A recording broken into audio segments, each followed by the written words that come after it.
Encre d'histoire, Plume et Voix, Alban de Maigret.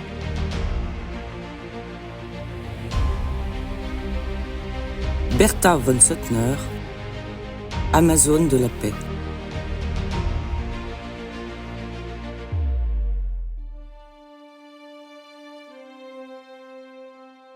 Le 28 juin 1914, l'archiduc François-Ferdinand d'Autriche, héritier au trône de l'Empire austro-hongrois, est assassiné par un nationaliste serbe. Le monde bascule dans un conflit meurtrier, dévastateur, interminable. Une semaine précisément avant ce casus belli, le 21 juin 1914, une femme rendait son dernier soupir à Vienne, lui épargnant de voir sa triste prédiction se réaliser. Je cite : « La prochaine guerre sera bien plus horrible que les précédentes », la préservant de constater les dégâts d'une grosse machine à tuer qui, ironiquement, porte son nom.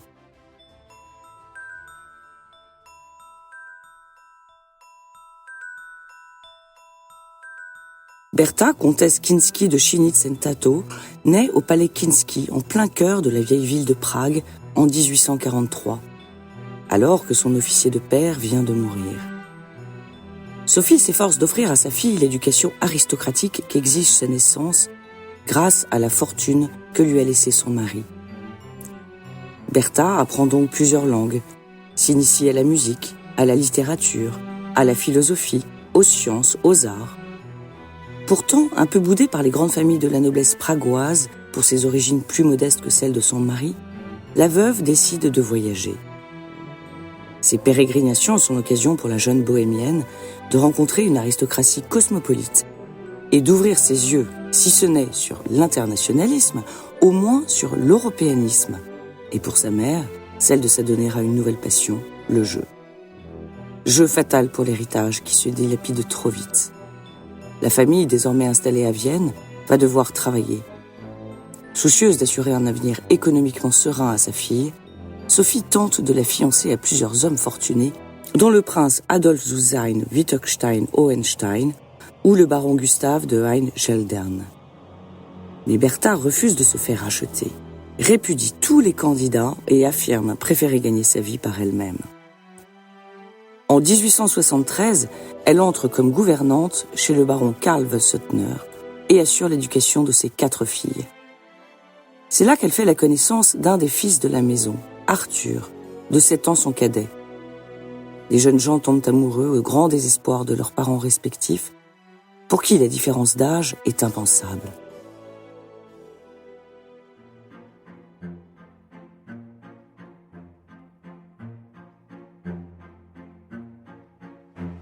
Afin de mettre un terme à cette liaison scandaleuse, la baronne von Suttner dégote à son employé une place de secrétaire privé chez Alfred Nobel, célèbre inventeur suédois alors en poste à Paris.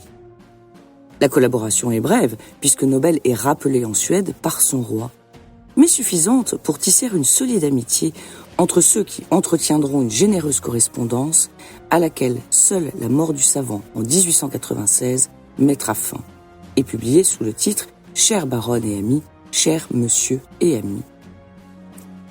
L'Autrichienne revient à Vienne et épouse secrètement son baron. Déshéritée pour ce mariage vu comme honteux, le couple se retire dans le Caucase où il devient le spectateur de la guerre russo-turque de 1877. Afin de subvenir à leurs besoins, Arthur rédige des récits de voyage ou de guerre et Bertha des nouvelles sous un pseudonyme. Les œuvres du couple expatrié sont publiées avec succès dans les journaux autrichiens. Après plusieurs années en exil, Arthur et Bertha se réconcilient avec leur famille et s'installent dans le château familial en Autriche, où germe une profonde réflexion sur la guerre et la paix, semée lors des horreurs du conflit dont ils ont été témoins. Le pacifisme se trouve désormais au cœur des écrits et des activités de Bertha. Elle entre en contact avec les mouvements pacifistes parisiens, puis en 1889, publie un livre à succès, Bas les armes, dans lequel elle fait l'apologie de la paix au travers d'un texte romancé très émouvant sur les cicatrices que provoquent les guerres dans les vies humaines. Traduit en plusieurs langues, loué par l'auteur de Guerre et paix, Léon Tolstoï. Son roman offre un nom à la baronne. qui s'engage alors ouvertement pour le désarmement et l'unité européenne, seule voie possible pour défendre son cheval de bataille, la paix. Mais à la fin du XIXe siècle, la politique se conjugue au masculin. Aussi est-elle contrainte de faire appel à la ruse pour imposer sa personne sur la scène. Le sésame pour participer au Congrès de la paix est d'être membre d'une association pour la paix. Bertha crée donc la Société des Amis de la Paix à Vienne, dont les statuts précisent qu'il s'agit d'une association humanitaire et non politique, sinon interdite aux femmes. Dès lors, on la voit partout où se montrent des sociétés pour la paix, partout où se tiennent des congrès, Venise, Berne, Anvers, Hambourg, Monaco, Londres, Paris, Washington. Conférencière visionnaire, diplomate obstinée, l'Amazone qui fait la guerre à la guerre, comme l'appelait son ami Alfred Nobel, est nommée vice-présidente du Bureau international de la paix à Rome en 1891, poste qu'elle conservera jusqu'à sa mort. Elle avance des idées inspirées, comme celle d'un tribunal d'arbitrage ou d'une force armée pour le maintien de la paix, que l'ONU concrétisera bien des années plus tard.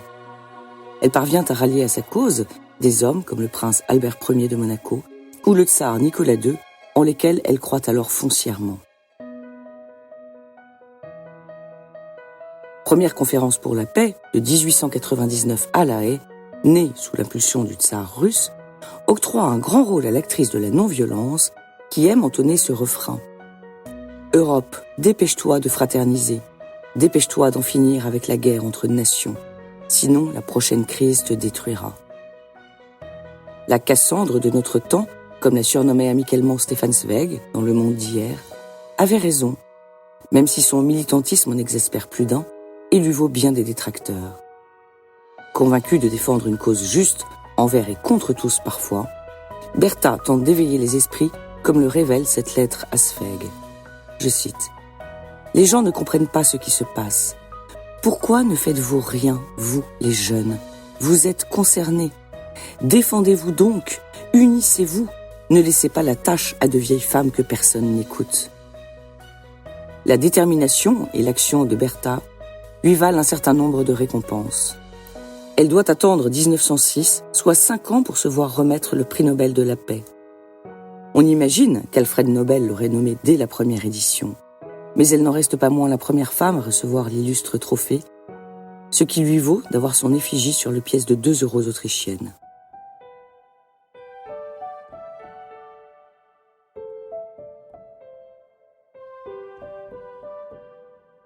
La correspondance avec Nobel laisse penser qu'elle a convaincu celui que certains appelaient le marchand de la mort, d'ajouter une récompense pour la paix à son testament. L'inventeur de la dynamite voulait-il se racheter de son invention meurtrière? Peut-être.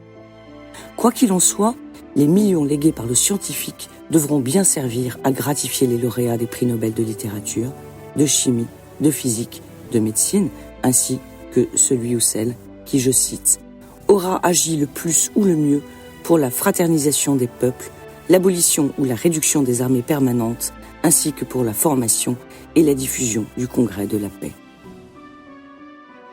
Lors du Congrès international des femmes pour l'entente des peuples à Berne en 1917, Stefan Zweig rend un hommage posthume à Bertha, disant qu'elle avait prouvé, je cite, qu'en vivant passionnément ses convictions, on pouvait réveiller la conscience du monde et l'ouvrir à l'idée d'un canon européen, voire universel, de la paix. Si seulement elle avait eu raison.